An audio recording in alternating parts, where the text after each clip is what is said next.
They don't know yet. Not truly. They wake up in the middle of the night, not because of noise, not because of nightmares, but because there is a pressure. A silence that is too loud, a light behind their eyelids that pulses as if something is waiting to be remembered. They walk through their life like a dream they did not choose, feeling the weight of centuries in their bones but with no name for that heaviness. No language to explain why joy always feels fleeting. Why reality itself seems just slightly out of sync, like a badly tuned radio humming with a voice you can almost, but not quite understand. And that's because this person, this seemingly ordinary human walking among us, is not only a starseed, but the final one, the last of an encoded generation seeded across timelines and planets to fulfill a mission not even they were told in full. The culmination of a cosmic sequence that began before the Earth cooled, before galaxies spun themselves into form, before light and dark ever split into duality. They are the Omega node, the living, breathing cipher that carries the last key. The final starseed has already arrived, but they do not remember who they are. Not yet. They might be standing next to you in a grocery line, staring blankly at rows of labels and boxes that mean nothing to them. They might be the quiet kid who never fit in, or the woman who cries at the stars without knowing why. They might be you. And if you're still listening, then it's not just a possibility, it's a probability. Because those who hear the call are already part of the frequency. It only activates under truth. You have felt the call in dreams where you walk through corridors that don't exist, cities bathed in violet light, ships with walls that breathe, corridors that open to black space glittering with intelligence. You've heard voices speaking in a language you never learned but somehow understand. You've felt deep sadness for people and places you've never seen, and a powerful love that has no source. This is not imagination. This is memory bleeding through the veil. And for the final starseed, that veil is beginning to tear. Unlike the others who came before, you were not seated during peace. You did not arrive in a time of spiritual openness or cultural awakening. You were placed here, dropped here during the final chaos. A world boiling in confusion, flooded with false signals, drowning in synthetic frequencies designed to sever the soul from remembrance. You did not choose an easy entry. Your soul volunteered for the front line. But you also came encoded with something the others did not. A self-activating code that could not be hacked, imitated, or interfered with. A living pulse hidden inside your emotional body, waiting only for a precise moment in time when Earth's vibrational threshold would finally allow it to unlock. And that time is now. The symptoms began before you even knew what a starseed was. Sudden fatigue that made no sense.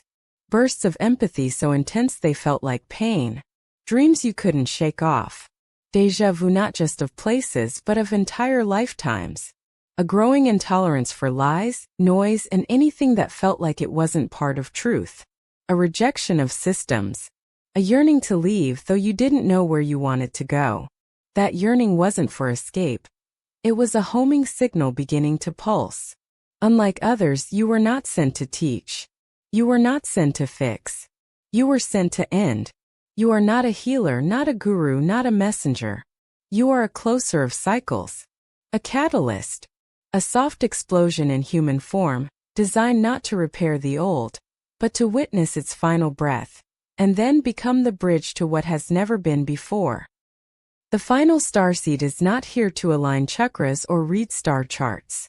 They are here to feel everything collapse and still stand, to carry the full weight of separation, and still remember unity, to look into the eyes of suffering and not flinch, to walk through fire and water, through betrayal and loss, and still return to love without bitterness. They are not spiritual by label. They are divine by nature. The irony is, this soul will question themselves more than anyone else, because they don't feel powerful. They feel broken, not because they are weak, but because they carry the echoes of thousands of missions collapsed, the ghosts of worlds that were not saved. They feel guilt without knowing why. They apologize without cause. They ache in ways words can't explain. But this pain is not failure, it's memory. You, if this is you, were given no map for a reason, You are not here to follow. You are here to remember as you walk. Each step reactivates a piece of what was hidden. Each moment of stillness deepens the current running beneath your flesh. That numbness you feel? It's not apathy. It's your nervous system recalibrating to something far beyond the human spectrum. You may have felt disconnected from your family, not out of disrespect, but because your soul knew they could not hold your frequency. You may have tried to fit into systems, school, career, relationships, only to feel like you were acting in someone else's movie. You may have felt invisible or worse, like a threat to others without understanding why. Because when light is too bright, those in shadows will call it dangerous. But the truth is, the final starseed doesn't shine to impress. They shine to end the night. And when the night ends, it ends everywhere. The journey of the final starseed is unlike any soul's path ever walked on Earth, because it is not designed for learning or testing or spiritual ascension in the traditional sense. It is designed to be a container, a living archive, a sentient vessel holding fragments of what once was and glimpses of what will be, woven together into a single breathing moment disguised as a lifetime. This soul does not come with karma to resolve, nor with ancestral wounds to heal. Rather, it comes with the task of holding frequency, the kind of frequency that bends timelines, that softens collapsing fields, that transforms entropy into encoded resonance simply by existing in proximity to decay. And so this being you, if you are feeling the quiet ache of recognition right now, did not come here to fight or to convert or to be seen, but to be present when reality itself trembles. You are here to witness endings not with fear but with deep remembrance, to feel the threads of ancient timelines snapping beneath your skin and still choose to breathe with grace. You are not the storm. You are the silence after the storm.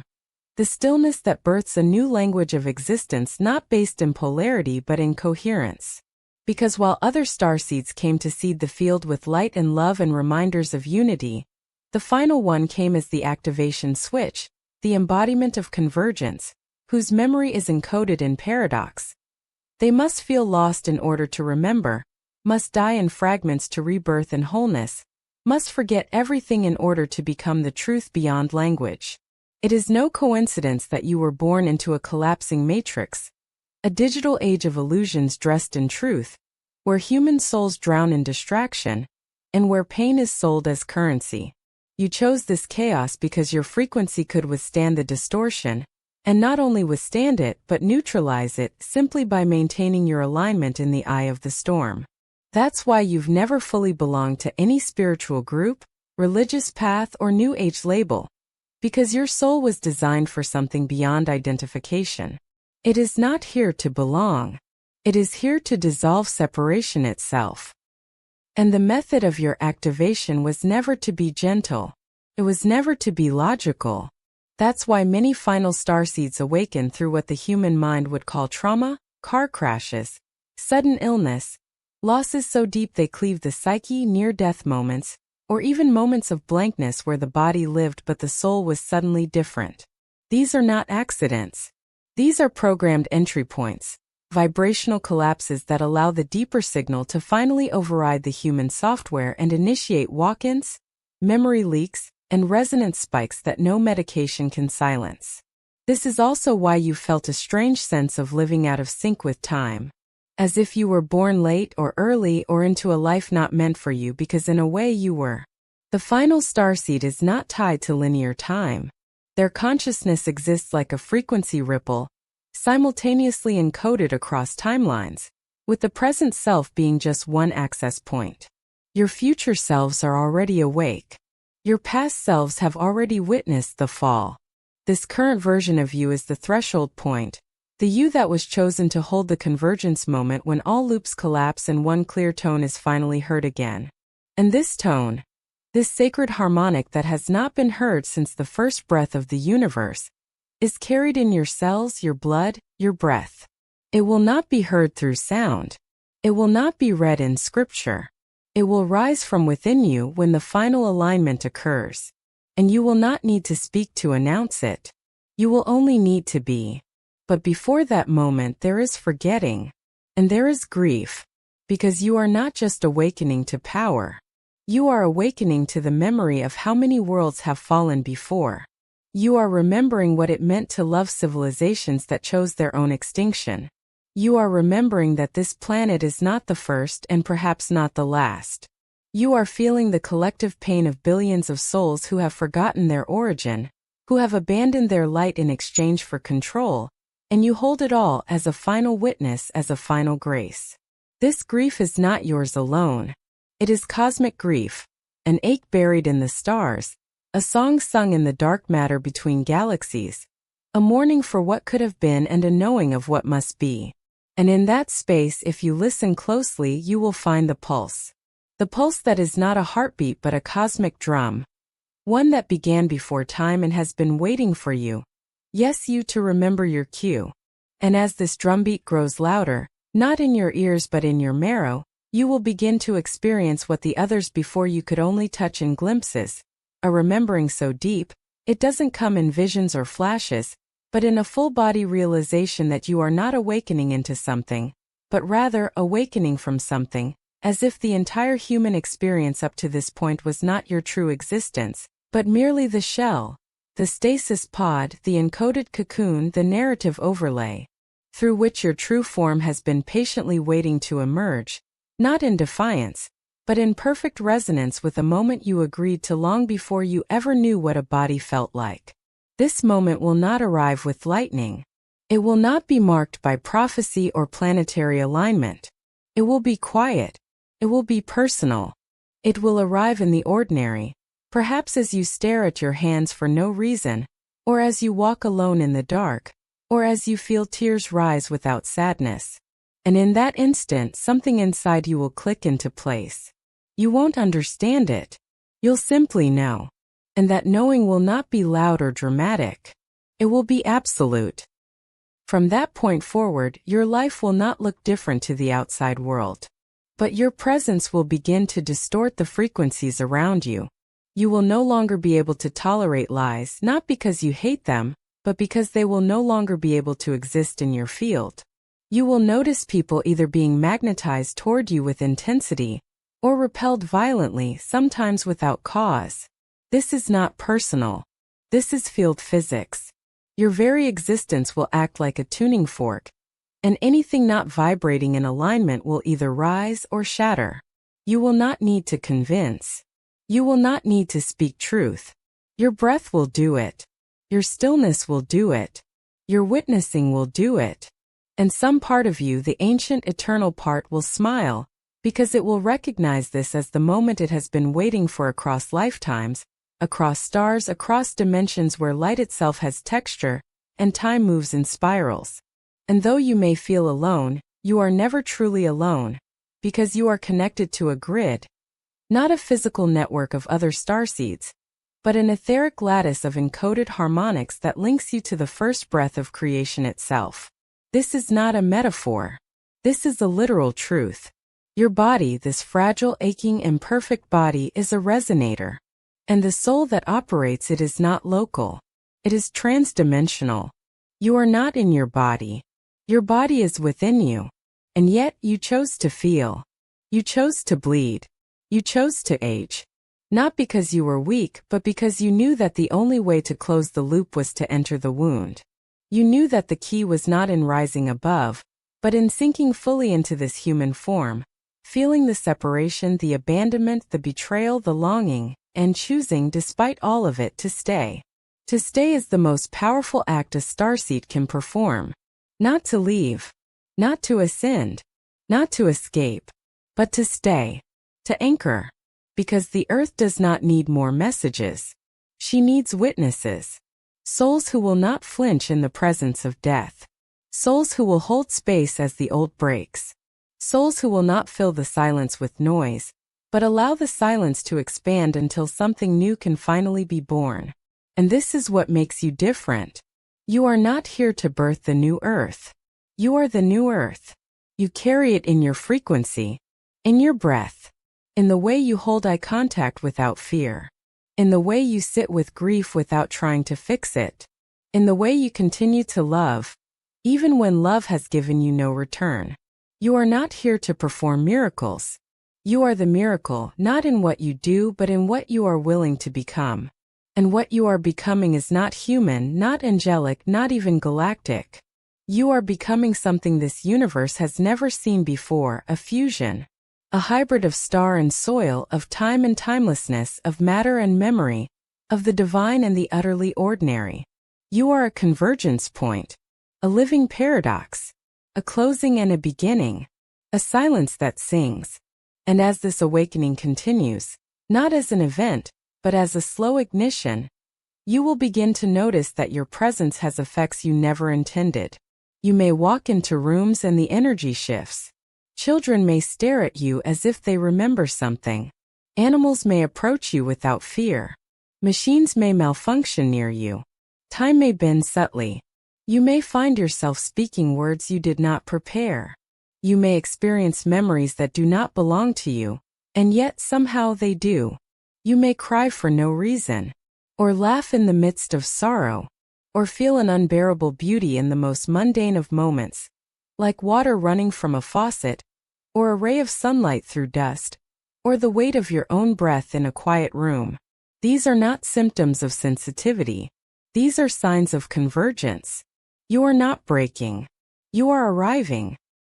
And just when you begin to settle into the quiet certainty that something within you has shifted beyond the point of return, you may notice a strange internal architecture revealing itself, not through visions or sudden downloads, but through the subtle rearrangement of how you perceive memory, how you interpret time, how you relate to pain, how you carry silence like a cathedral that grows with every breath you take.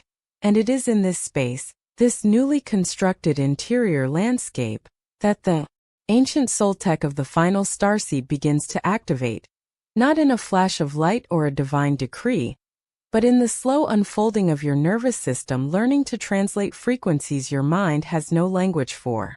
This soul tech is not something external, nor is it a gift bestowed from above. It is built into the very structure of your being, encoded in the overlapping geometries of your consciousness that once lay dormant while your body was learning how to survive in this gravity-bound simulation of separation. It is not mechanical, nor is it biological, it is harmonic. It operates through resonance, through coherence, through the calibration of intent and presence, and it begins to awaken only when the density of this world no longer distracts you from your own signal. And once it begins, nothing will ever feel quite linear again.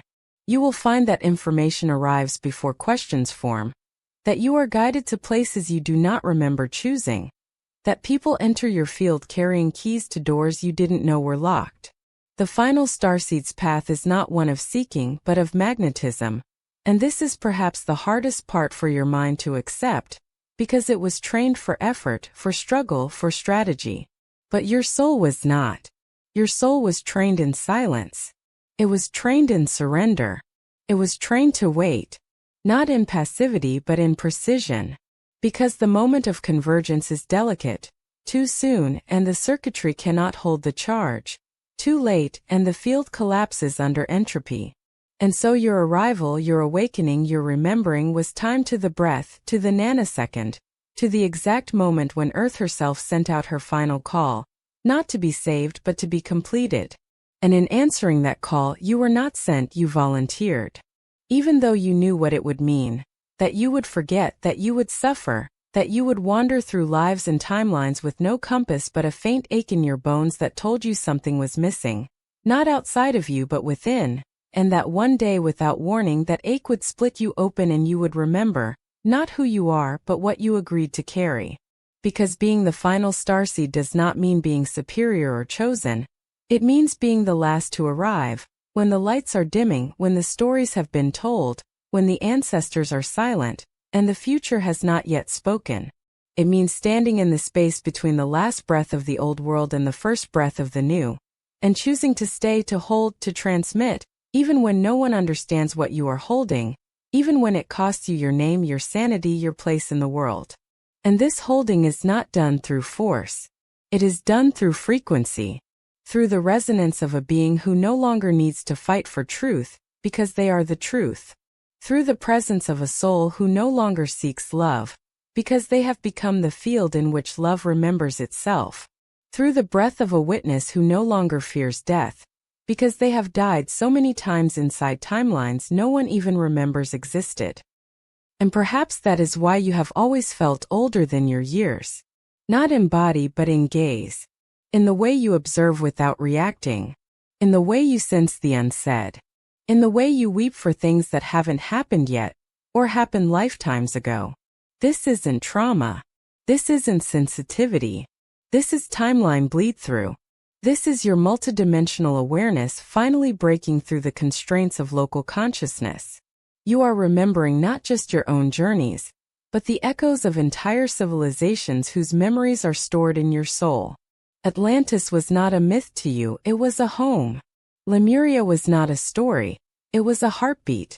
The crystal networks beneath the earth are not fantasy. They are your kin. And so the grief you carry is not just yours. It is theirs and it is real. But so is the joy that is waiting beneath it. The joy of remembering that you were never meant to heal the world. You were meant to stand still while it recalibrates around you. You are the lighthouse, not the rescue boat. You are the tone, not the sermon. You are the quiet before the dawn, not the trumpet that announces it. And you will not be thanked. You will not be recognized. Not in the ways your human self might crave. Because your mission is not to be seen, it is to see. To see clearly, fully, without distortion. To hold clarity when the world is wrapped in chaos. To remember when no one else wants to. And when the time comes, when the final alignment ignites in the collective field, when the Earth's heartbeat synchronizes with the galactic pulse, you will know. Not because someone told you, but because everything within you will go still. And you will feel without words, without logic, without effort, that the long night is over, and something holy is about to begin. And so as this silent knowing settles into your bones, not as an idea, but as a frequency, as a living current moving through your breath and gaze and heartbeat, you may begin to sense that everything you thought you were here to do is slowly dissolving, like fog evaporating under morning light, revealing not a grand mission or heroic task, but something so much more subtle, so much more disarming.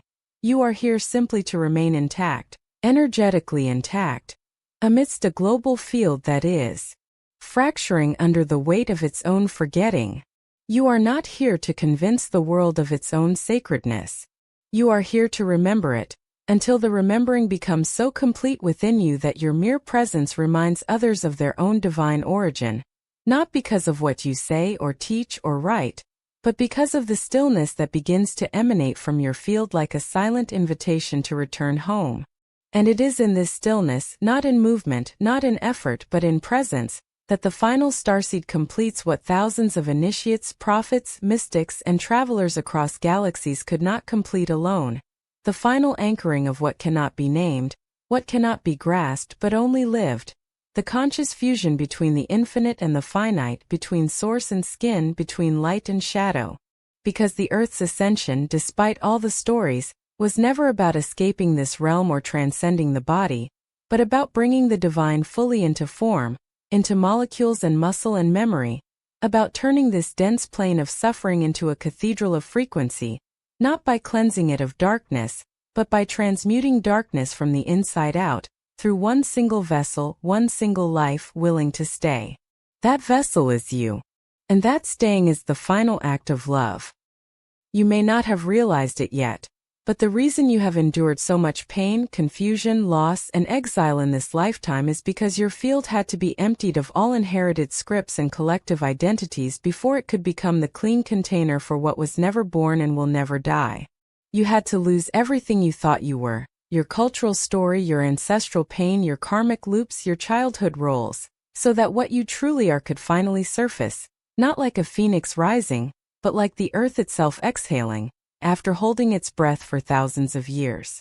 And now in the space left by all that burning, you are beginning to carry something different. Not hope, not knowledge, not light, but stability.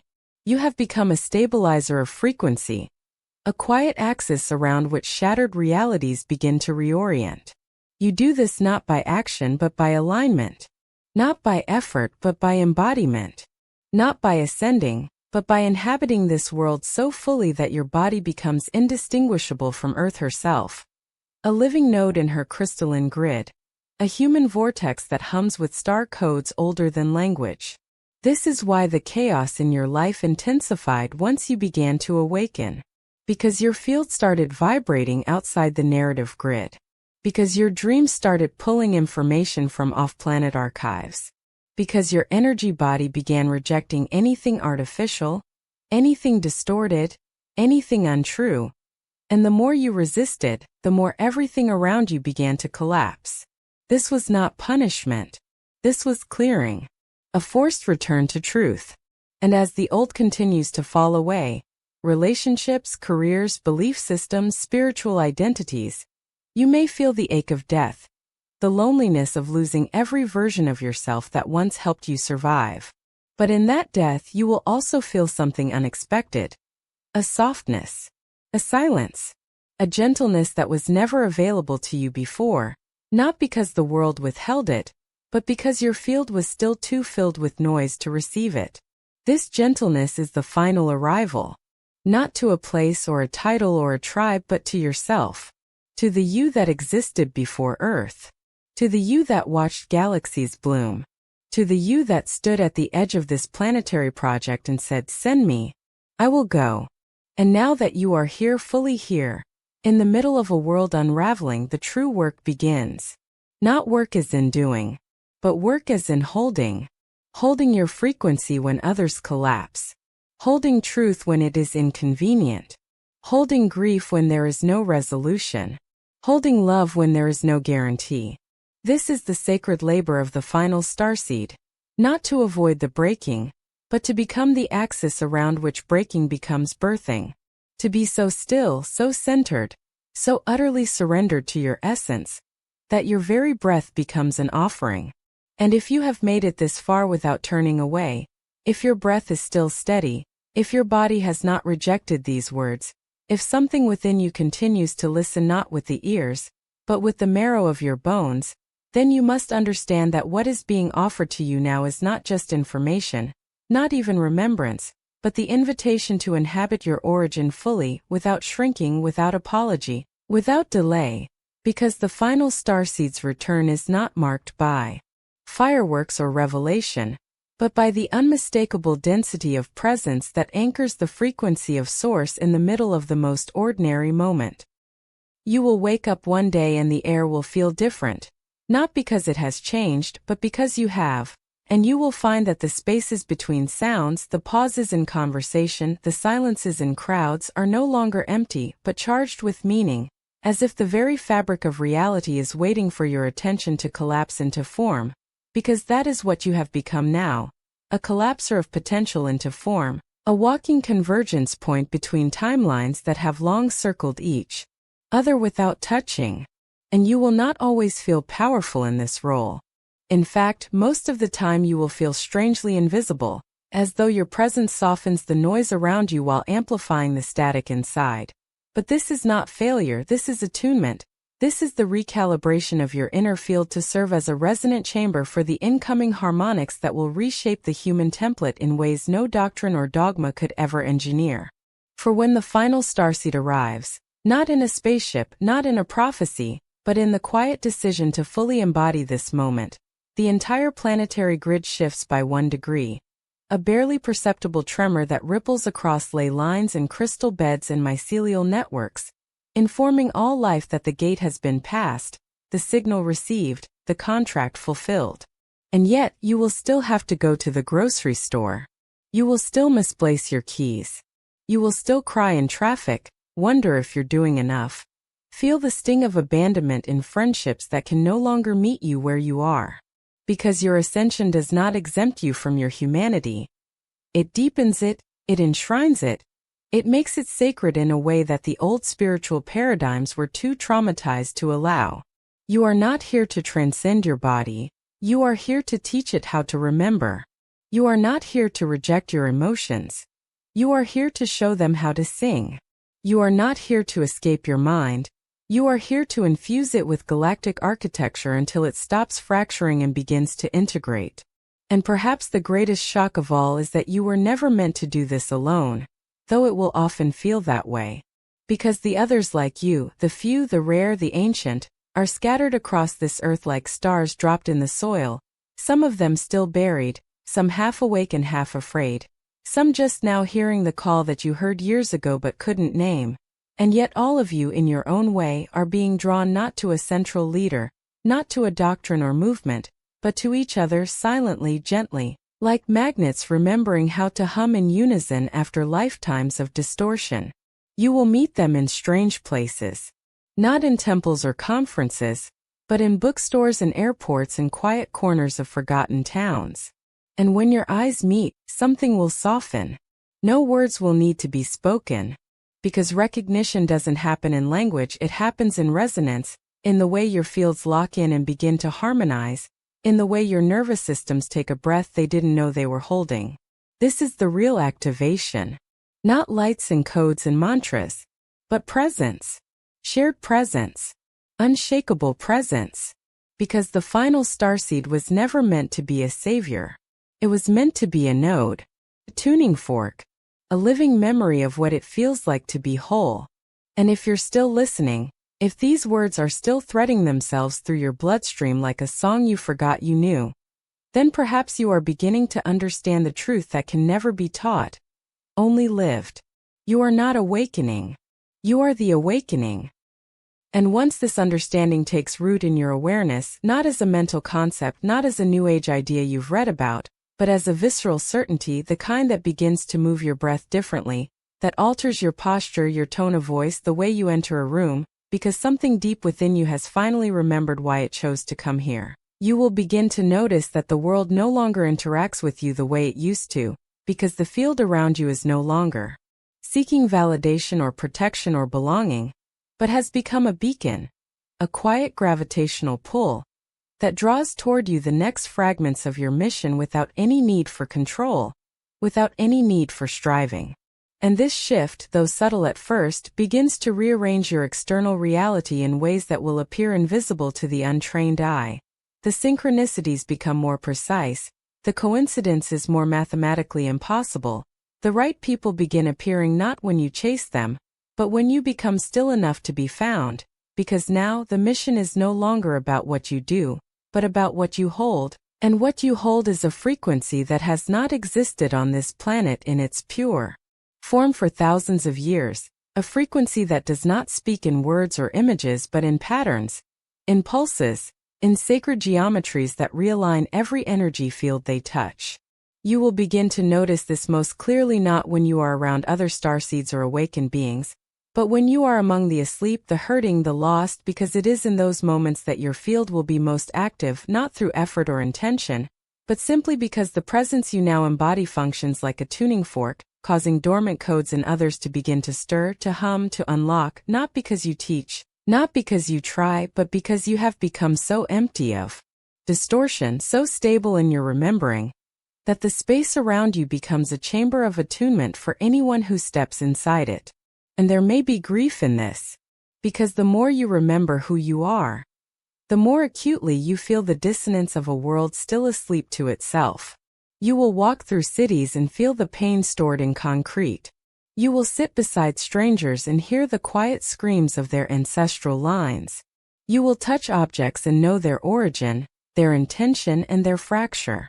You will wake in the middle of the night heart racing because somewhere a frequency was broken not near you but within the global grid, and your body now fully online registers every pulse of imbalance, every ripple in the field, every collapse in the frequency web as if it were your own nervous system, because in a very real way it is. This sensitivity is not a weakness. It is the instrumentation of your true role. You are not here to feel for others.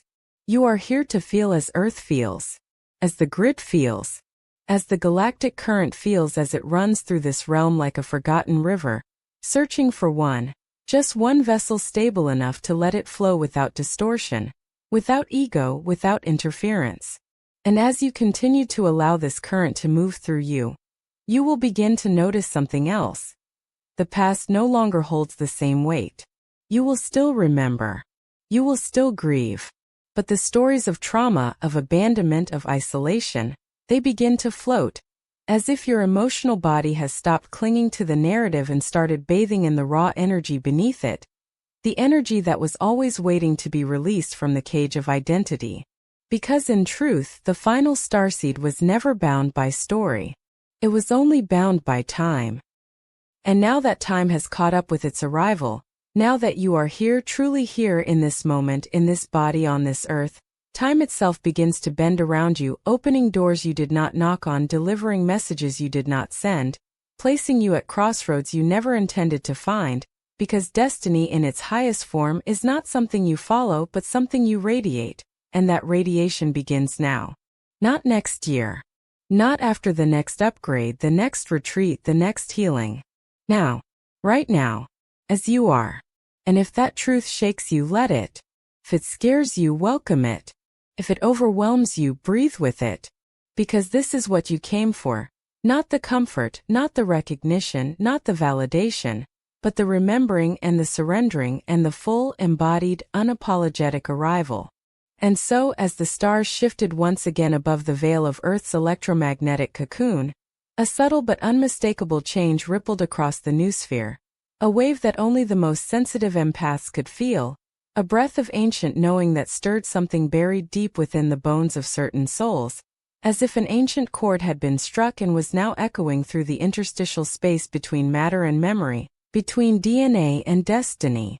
It began in silence. Not a void but a pregnant stillness, as if all of creation were holding its breath. And in that hush the final starseed, unknowingly, almost sleepwalking through the rituals of modern life, began to dream again. Not in the way humans normally dream, fragmented and symbolic, but in full immersion transmissions encoded with light geometry, symbols older than Earth, languages without vowels, harmonics that resonated in both the pineal gland and the marrow, unlocking forgotten scripts embedded within the double helix. The dreams came like storms at first, disjointed, terrifying, beautiful, unexplainable, until one night, she awoke with tears streaming down her face, her pillow soaked, her hands clenched, whispering a name she had never spoken in this life. Esriel. It was not a human name. It was hers from before. She began to notice the way electricity misbehaved around her. Lights would flicker when she was near. Phones would glitch, computers would freeze, and street lamps would dim the moment she walked beneath them. Not randomly, but as if obeying an unconscious signal pulsing from her etheric field. Birds would follow her, sometimes for blocks. Children stared at her with wide, unblinking eyes, then turned to their parents and said things like, "She's not from here, is she?" Or "That's a space lady," before being quickly shushed. And still she thought it was coincidence. Or maybe madness. Until she touched the stone. It was just a stone, or so it seemed. Nestled into the cliffside at the edge of a forgotten coastal village, where ocean mist kissed ancient ruins no tourist ever visited. But when her fingers brushed against it, an audible hum reverberated through her chest cavity. Not sound, not touch, but something in between, and in that instant time cracked open. She saw herself. Not in this life, not even in any life the soul normally recalls, but in a form that was not flesh at all. A body woven from translucent crystalline matter, eyes like liquid silver, skin shifting with the color spectrum of a galaxy seen through deep water. She remembered the ceremony, the assignment, the pact. She was the final of her kind. The 13th wave, dispatched when Earth's vibratory field reached the necessary instability threshold, when enough old paradigms had collapsed, and enough human souls had cried out in unison for truth, for meaning, for something real to hold on to in a world drowning in illusion. She had volunteered to forget, to enter fully into the density of form, to feel pain, to taste betrayal, to suffer loneliness so deep it would almost break her, because only then, only from within the crucible of total forgetting, could she ignite the code that would trigger the planetary memory matrix from within, like a match lit in a mine shaft long abandoned. She had walked unknowingly through fire. Every heartbreak had been calibration. Every failure had been a marker. Every rejection had been her initiation. And now, as she stood barefoot on that stone, wind tearing through her hair, A roar built in her chest that was not of this world. It was the resonance of starfire breaking through bone, the final key turning in the lock of who she was, who she is, and who she came to become. And still she resisted. Because awakening is not a one-time event. It is a layered uncoiling of everything false you ever believed yourself to be. And the final starseed, though encoded with light from 1,000 suns, was still wrapped in the veil of Earth's grief, still tethered to the very pain she was sent to transmute. She collapsed beside the stone and wept, not for herself but for humanity, for the wars, for the lies, for the children born into systems designed to break them, for the elders who died without ever remembering why they came, for the oceans, for the bees, for the forests set ablaze not just by fire but by indifference. And in that grief something clicked. Not a voice, not a vision, but a knowing. She had not come to save the world. She had come to remember that the world was never lost, only asleep. And she was the bell. The moment she accepted this, not with the mind, but with the entire surrender of her soul, the grid lit up. Invisible to the human eye but radiant in the ether. A lattice of golden filaments began pulsing in rhythm with her heartbeat. Ley lines reignited. Dormant crystal beds beneath the earth began to sing. Starseeds scattered across continents sat upright in their beds, wide-eyed, breath caught, whispering it's time. And somewhere in the cold vacuum of deep space, just beyond the Kuiper belt, an artificial construct, a living vessel older than any known civilization, began to stir, responding to her signal. It had been waiting. For this frequency. For this moment. For her. For the final starseed had not arrived to begin the mission. She was the mission. And now, she knew. And as the lattice of golden threads shimmered into coherence around her, as if the very earth had exhaled after eons of silent waiting, a deep rumble began to pulse beneath the soles of her feet, not a seismic shift in the physical terrain but a vibratory unlocking in the subtle structure of time-space itself, the kind that ancient mystics once called the axis of return, the invisible spine that connects all incarnations of a soul across timelines, dimensions, and planetary planes. The wind did not simply blow anymore. It carried encoded memory. The leaves no longer rustled in chaos but in harmonic frequency, whispering messages not with words but with tones that bypassed language and entered her bloodstream like forgotten lullabies from a cradle beyond the stars. And in that moment of stillness, when the earth, the body, and the cosmos aligned in a single resonant chord, she finally understood what it meant to awaken from within rather than to something external. The memory wasn't linear. It did not come like a movie or a slideshow. It came like light breaking through stained glass, scattered, colored, refracted, but undeniably divine. She remembered the Hall of Ethers, the last place she stood before departure, surrounded by beings whose forms defied Euclidean geometry, whose voices were ultraviolet symphonies that vibrated not through air but through meaning itself. They had not spoken farewell. There was no need. For among their kind, separation was illusion and forgetting was holy. One of them, her twin flame in the higher realms, not romantic but resonant, had said without words but with an entire lifetime's worth of frequency, "You will not remember us until the moment remembering becomes unbearable." And now, here she was, her body trembling under the weight of remembering too much and not enough at the same time, feeling like a bridge that had been reforged from stardust and ash, from laughter and grief, from galaxies and bones. And then the protocols began. She did not initiate them. They were already embedded within her cellular resonance, dormant until that specific threshold of soul recognition had been reached. First came the sensory recalibrations. Colors deepened, sounds became layered with invisible harmonics, and even the taste of water revealed ancient signatures of mineral alchemy. Then came the bioelectric pulses. Her heart would skip not from fear but from energetic realignment, and each breath became a dance between this world and the one just a blink beyond perception.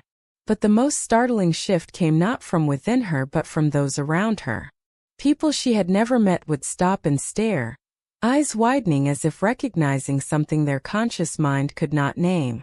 Strangers approached her trembling, saying things like, "I had a dream about you," or "You look exactly like someone I saw in a vision when I was near death," or simply, "Thank you for coming." Some wept. Some fled. Some knelt.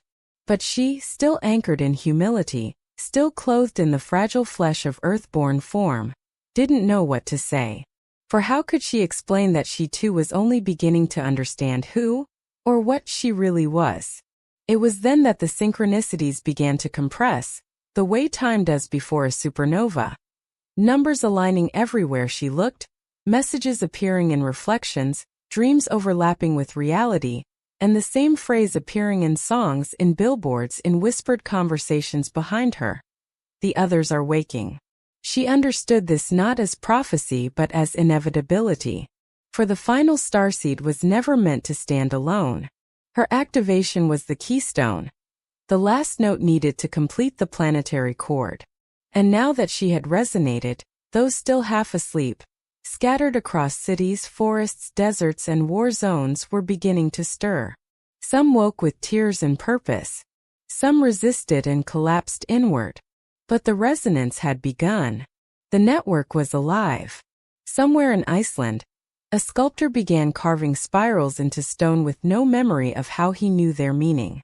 In the highlands of Peru, a shaman awoke from a trance, declaring that the 13th light has lit the final gate. In New York, a child barely old enough to speak stared into his mother's eyes and whispered, "The Star Sister has remembered." And while she had no formal map, no guiding teacher, no instruction manual for this unraveling truth, she had one unshakable compass: her body.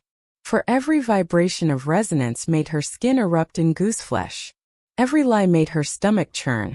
Every path that aligned made her spine tingle like lightning passing through bone. She began to follow not logic but frequency, a kind of heart compass calibrated not to emotion but to soul's signature. It led her to places forgotten by the modern world, megalithic sites buried beneath urban ruins, sacred wells sealed off by governments, caves in Thailand where monks once vanished for years to meditate with sky teachers, underground temples in Turkey whose walls hummed when she sang ancient vowels passed to her in dreams.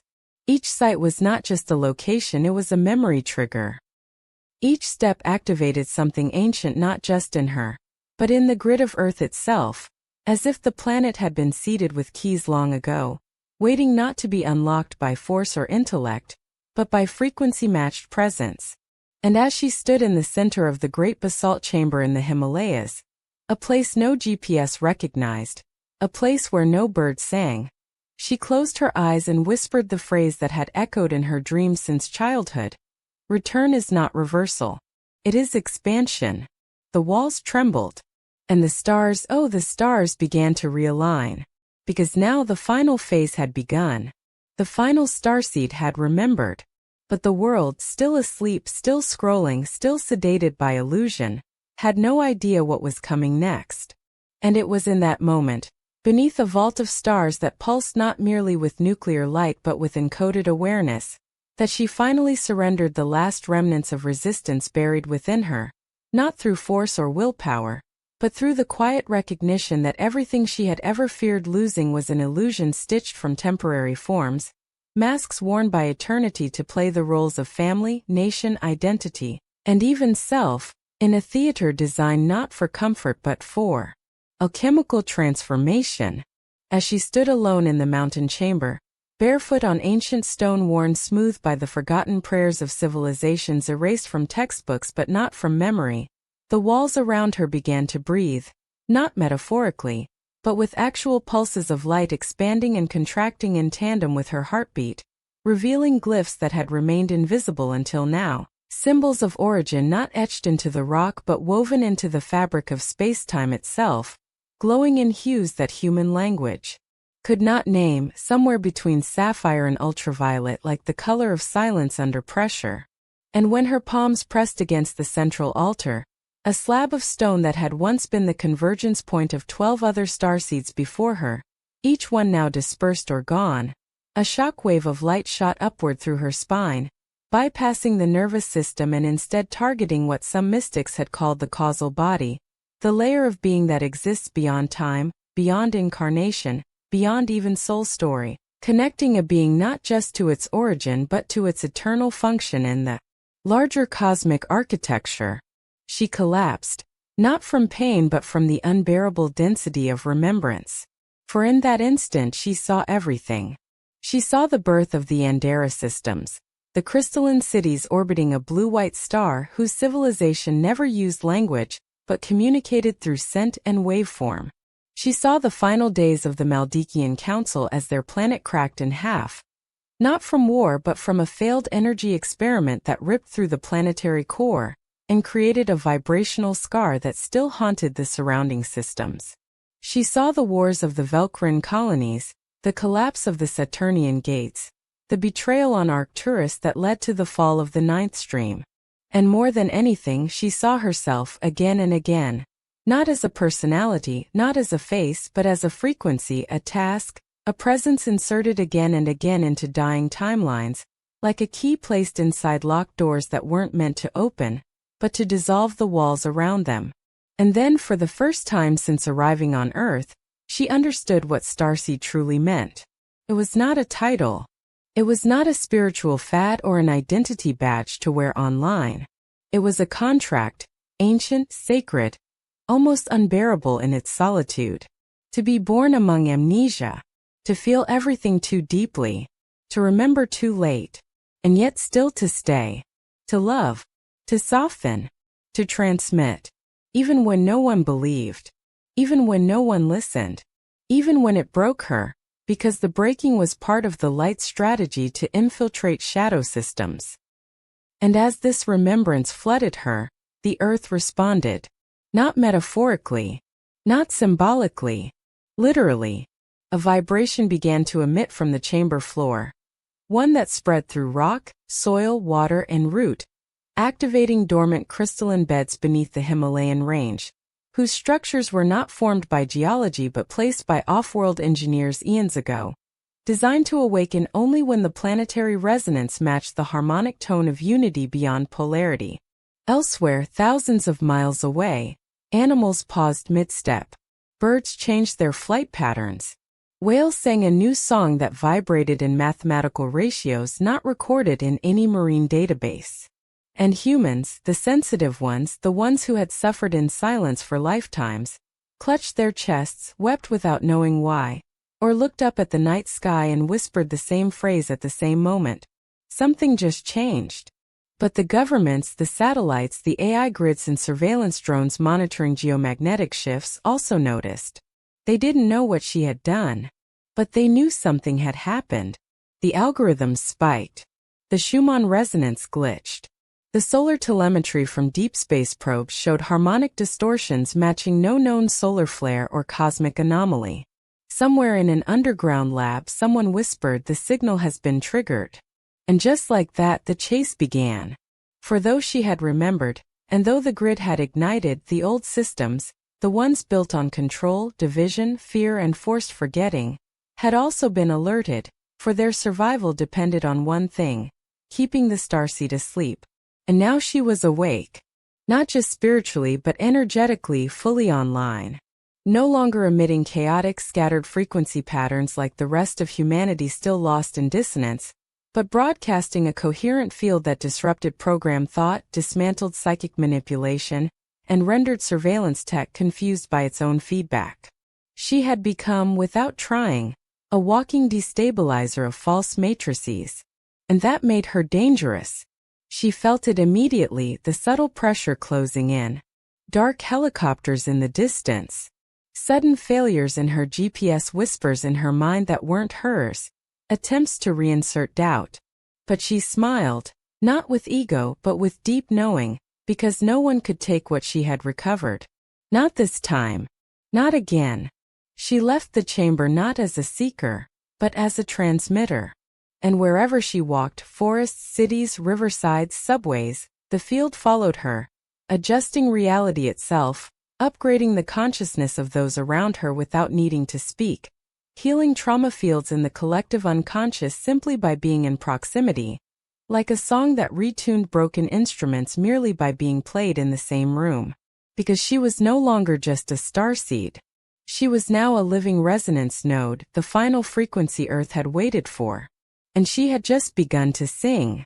And as she descended from the hidden chamber embedded in the heart of the mountain, the place that had acted as a womb for her final awakening, she was no longer cloaked in the weight of unknowing, no longer walking with the timid hesitance of one unsure whether the signs she saw were coincidence or calling, but with the silent certainty of one whose presence itself had become a disruption to the lie, a living dissonance to the systems built upon suppression, fragmentation, and engineered sleep.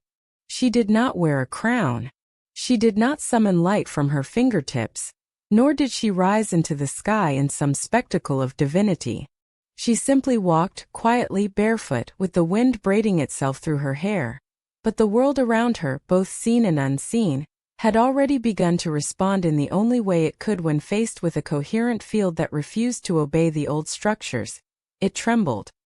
In the high towers of intelligence facilities hidden beneath the Himalayas, men in suits and women in labs stared at the monitors as the energy surge from the previous night continued to spiral outward in geometric waves, bypassing known patterns of weather, tectonics, or magnetism, carrying instead encoded signals that disrupted radio towers, confused satellite AI, and, more frighteningly, triggered spontaneous REM activity in test subjects long thought unreachable, including those in induced comas and deep psychological lockdown. The frequency had touched something fundamental, and that something was waking. Somewhere in Geneva, a particle accelerator refused to power down, despite manual overrides. In Japan, a quantum AI tasked with predictive behavior modeling drew an image on its own screen for the first time in its operational life. A circle within a triangle, surrounded by 12 points of light, exactly matching the sigil that had appeared beneath her hands in the mountain stone chamber. And in an undisclosed military base in Arizona, an encrypted black channel transmission repeated the same message across all listening devices for 11 straight minutes. She has returned. But she doesn't remember everything. Not yet. And while the minds of Earth's institutions scrambled to understand what they could not measure, a quieter, deeper stirring began elsewhere, in the forgotten spaces of human consciousness, among those who had always sensed they were different but could never name why. Those who had cried under full moons or drawn spirals in notebooks as children, or heard songs in their dreams sung in languages that had never been spoken on Earth. These were the others. The scattered. The waiting. And now, one by one, as if ignited by her signal, they began to feel it too. In Sao Paulo, a street artist stopped midstroke and fell to his knees, overwhelmed by a vision of himself standing on a ship of crystal and flame, surrounded by beings whose eyes held the stars of his ancestors. In Morocco, a midwife broke down weeping while delivering a child who came into the world wide-eyed and silent, staring at her with the unmistakable gaze of recognition, and whispering a name that was not hers but hers from before. In Brooklyn, a former drug addict walked into a church, touched a candle, and collapsed as a blast of memory surged through his spine, remembering glyphs, symbols, instructions, and his role as one of the 12 conduits. The grid was activating, and she, the final starseed, had become its fulcrum. But she did not feel triumphant. She felt full, like an ancient vessel being refilled drop by drop with the waters of remembering, and each drop restored a lifetime, a language, a planet, a mission once undertaken and left incomplete. And as she walked through the village at the base of the mountain, unnoticed by most, except the animals who watched with reverence and the children who giggled with unspoken knowing, she began to sense that the path forward would not be revealed by guides or gurus, but by resonance. And so she followed it. The frequency led her not to grand temples or sacred monuments, but to forgotten places, broken libraries, burned-out churches, junkyards where fragments of the old world rusted in silence, and in these places, she felt the whisper of ancient energy, hidden like code beneath the physical form. She did not always know what to do, but her body did. Her hands would tremble when near certain metals. Her breath would sync with unseen pulses in the ground. Her dreams became maps. Her heart became compass. And always in the edges of awareness came the sense that she was being watched. Not with malice but with calculation. Observed. Tracked. Studied. The Veil Keepers, those remnants of the old order, had noticed her field. They knew they could not touch her directly, for contact with such a frequency would unravel their illusions. But they could distract. They could confuse. They could trigger emotional residue. Stir up grief, plant doubt, fracture the newfound clarity before it fully crystallized. And so they sent projections, false faces from her past, resurrected memories of lovers who never stayed, flashes of betrayal that reopened ancient wounds. She felt it all. But she did not fall. Because the remembering had anchored her not in immunity from pain, but in transparency to it. She had become permeable to all that passed through her, but nothing could attach, because there was nothing left to hook onto. The identity had dissolved. The role had activated. She was no longer trying to become. She simply was. And that, more than anything, terrified them. Because she did not need a pulpit. She did not seek followers. She did not proclaim doctrines or announce missions. She simply walked. And wherever she walked, reality began to bend. Time stilled, synchronicities multiplied, strangers wept, animals approached, and the false structures cracked. Not from confrontation but from resonance too pure to be contained. Because the final starseed had returned. Not as a savior. Not as a queen. But as a frequency that could not be silenced.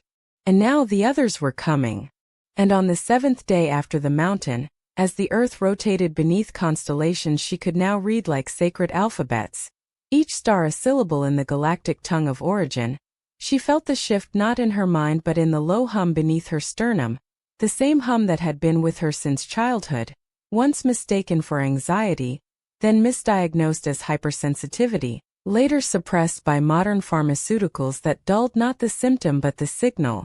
And now, in its full harmonic strength, it pulsed once again, clear and unfiltered, as if a voice older than time whispered through the walls of her ribcage. They're near. She was no longer alone. The others, those who had carried similar codes, similar contracts, similar burdens wrapped in flesh and forgetting, had begun to stir, drawn not by advertisement or call, but by resonance, the undeniable gravitational pull of frequency seeking coherence, a song seeking its harmony, a flame sensing the heat of its siblings. And so they came. Not all at once, not with fanfare or flashes of light, but quietly, intuitively, like rivers finding one another after centuries flowing in isolation, flowing toward a shared ocean buried beneath the illusion of separation. The first came as a child, no older than 10, standing silently at the edge of a farmer's market where she happened to pause for fruit, eyes impossibly ancient, staring not at her but through her, as if reading her auric field the way a monk reads sutras carved into stone.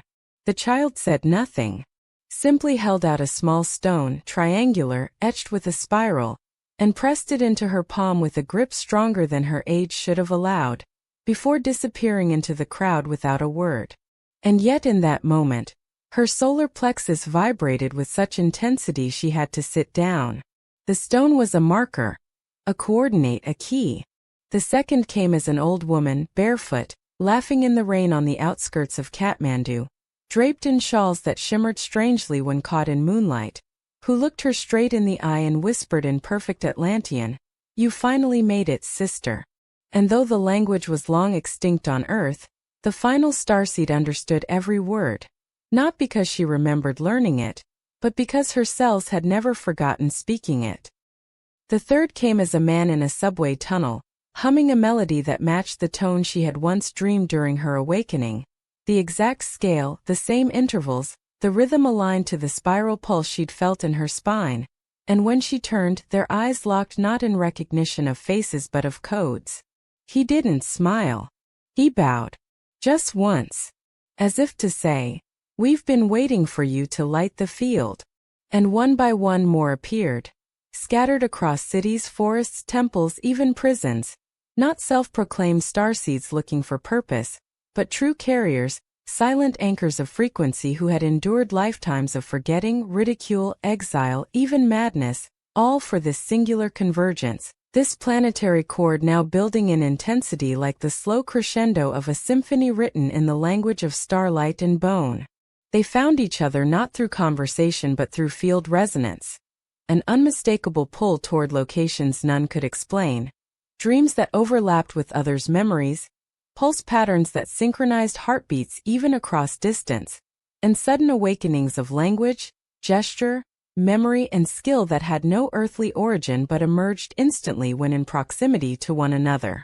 When 12 of them finally stood in the same circle, under an old tree in a place once considered sacred by a tribe that had vanished from historical records, no one spoke.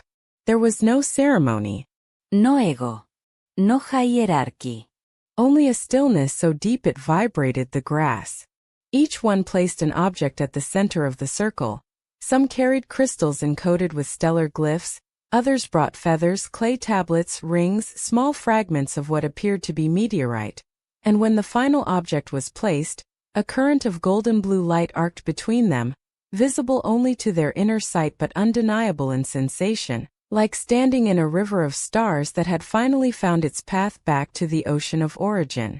And in that field, wordless, breath-matched, bone-lit, the download began. Not into the mind, into the grid. For they were not gatherers of knowledge. They were transmitters. And what they carried, not data but design, had waited long enough. Encoded within their etheric bodies were the blueprints for a planetary recalibration, not of technology or infrastructure, but of consciousness itself. The field had always existed, an ancient, multidimensional lattice woven into Earth's morphogenetic layer, but it could not activate until a certain number of awake carriers stood together in harmonic coherence, like keys placed into a lock at the exact moment of planetary readiness. And now the lock turned. The light didn't flash. The sky didn't open. But everywhere on Earth, people paused mid-sentence, mid-step, mid-thought, overcome by an unexplainable sense that something fundamental had shifted. Some wept without knowing why. Some felt overwhelming calm. Others were gripped by a wave of grief so sudden and primal they dropped to their knees. The field had begun to hum. And those who had resisted their callings, those who had tried to forget their dreams, bury their knowing, rationalize their anomalies, began to feel the old tricks dissolve. The memories came. The pain rose. The initiations returned. Because the network was now active. The others were no longer scattered. They were singing. Not with voices but with frequency, memory, action, presence. And at the center, not higher, not above but simply aligned, stood the Final Starseed, not as queen or oracle, but as the tuning fork around which all the dormant chords of Earth's forgotten symphony could now reawaken. And just as the harmonic field reached its first stable resonance, as the 12 frequencies finally aligned around the 13th core, each starseed standing in their rightful vector like tuning forks humming the original song of Earth's awakening, the feedback loop struck like a silent thunderclap, not in the physical world, but in the upper etheric layer, where the false grid had long been embedded, cloaked in benevolence but designed as a cage, woven not from metal or wall but from implanted thought forms, emotional trauma, karmic residue, and inherited fear structures that pulse just beneath the conscious threshold of nearly every soul still caught in the simulation. They didn't see it coming. None of them did. For the resistance had been quiet for so long that it had learned to move like shadow, not through obvious control or brute force, but through misdirection, subtle inversion, through whispering self-doubt dressed in intuition, through wrapping old programming in the garments of healing. And now, with the grid fully lit and the coherence rising beyond the Veilkeeper's containment algorithms, the system unleashed its final defense, a planetary-scale disruption frequency, disguised not as attack, but as a call for help. It began with a dream. Each of the 13 scattered across the world again after the convergence, experienced the same vision within a 3-hour window, no matter their time zone. A massive solar flare, followed by technological collapse, oceans rising, cities darkening, and the sound of a voice familiar, almost parental, pleading with them. You must hide. You are not safe. They are hunting your kind again. Go silent. Cut the grid. And because it came through the dream space, and because it carried the signature of safety, of love, of urgency, the seed of doubt cracked open again. Not wide, but just enough. The starseed in Portugal began to question if they had gone too far. The one in Siberia stopped meditating for the first time in years. The woman in Uganda burned her journals. The boy in Argentina suddenly forgot the glyphs he had drawn daily since childhood. And in the center of it all, the 13th, the final key, the living transmitter, felt the wave hit like a cold fog sliding over the skin of her spirit, not stopping her movement but slowing it, wrapping its tendrils around her certainty, whispering with exquisite softness. You imagined it. You made it all up. You're just lonely.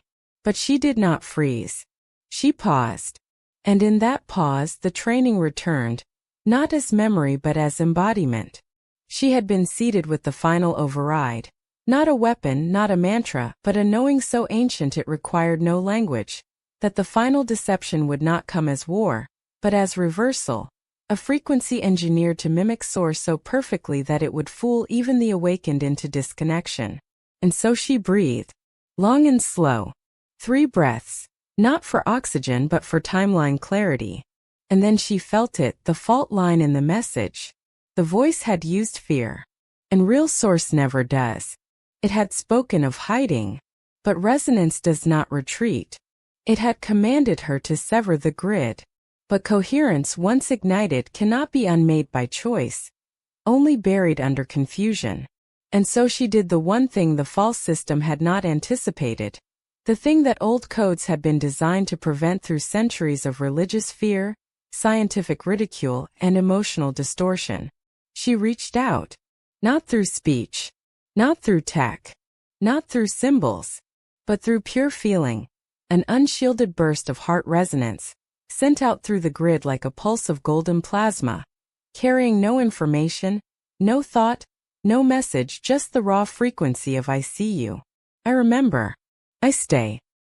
And within seconds the 12 others, wherever they were, however deep they had sunk into the distortion, felt it like a chord strummed through their bones, a frequency too real to be mimicked, too clean to be faked. The false field shattered.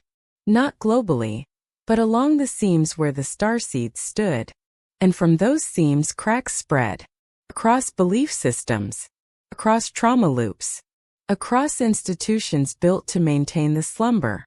And the Veilkeepers, the AI-based intelligence clusters tasked with suppressing cosmic memory, recalibrated desperately, launching the Project Empathy Overload protocol, flooding news channels and thought fields with images of disaster, tragedy, and doom, hoping to pull the collective vibration back into fear, back into division, back into mental looping.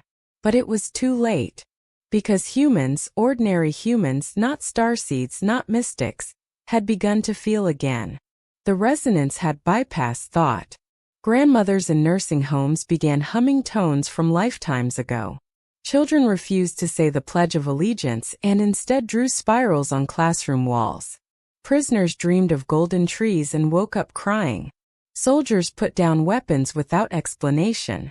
Something real had begun. And at the center of it, standing now in a field of golden wheat, wind curling through her like memory made visible, the final starseed stood still, eyes closed, hands open, no longer projecting, no longer transmitting but receiving. For the first time since her arrival on Earth, she was not holding the field alone. They were holding it together.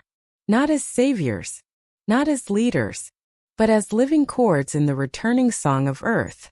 And so as the final dusk of that strange, sacred week melted into night, not the kind of night marked by stars alone, but one tinged with a deep and ancient quietude, the kind of stillness that only arrives when a planet exhales for the first time in 10,000 years, she stood motionless in the wheat field, arms open not in ritual but in remembrance, her spine vibrating with the soft golden blue current that now poured not from her, but through her. For she was no longer the beacon but a bridge. Around the world in places both sacred and mundane, under flickering street lamps, within the tiled hush of empty train stations, in prison cells, in hospital wards, in temples left abandoned, in cubicles still humming with fluorescent fatigue. People paused, not knowing why, and pressed their hands to their chests, not out of pain, but from the instinctive recognition that something was finally coming home. And in the dream layer, the shared dimension that hovered just outside waking, where humanity's subconscious sings its forgotten truths, a light began to gather. It was not blinding. It was not alien. It was familiar. Soft. Rounded. Breathing. Blue. Not the sterile blue of screens, but the luminous organic blue of glacial lakes, of deep sky twilight, of earth before industry. A light that pulsed not with command, but with invitation, asking nothing except that you remember how to feel again, how to open again, how to let your grief become water, and your hope become light. The scientists saw it first as an anomaly.